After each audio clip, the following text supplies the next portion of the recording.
Well, unfortunately, Edwin is not available today to have our normal Monday evening property rant conversation. He's still unwell, although hopefully later in the week he'll get better. Edwin, get better soon. Nevertheless, I'm going to take you through some of the analysis that I've done and perhaps link it back to some of the other shows that I've done recently.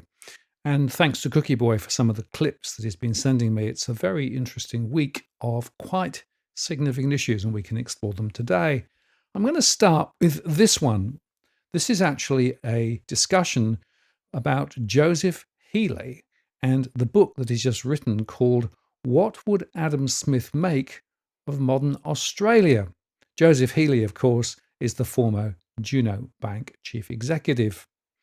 And he basically says that the failure of modern Australia is impoverishing the young and creating the national tragedy of housing.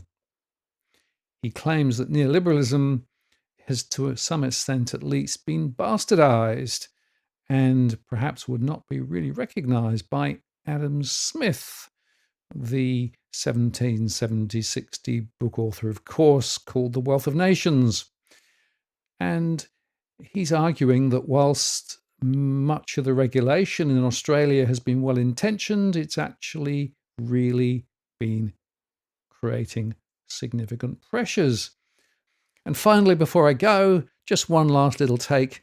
It's this one. This was actually an opinion piece in the Financial Times saying there's a crypto crisis coming.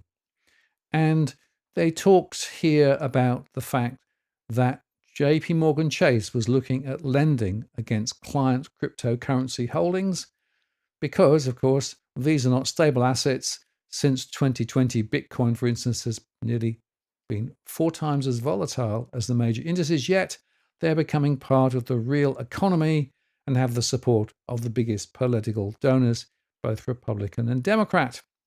US Treasury Scott Bessent has said he expects a tenfold growth in crypto, making it a $2 trillion industry in the next few years.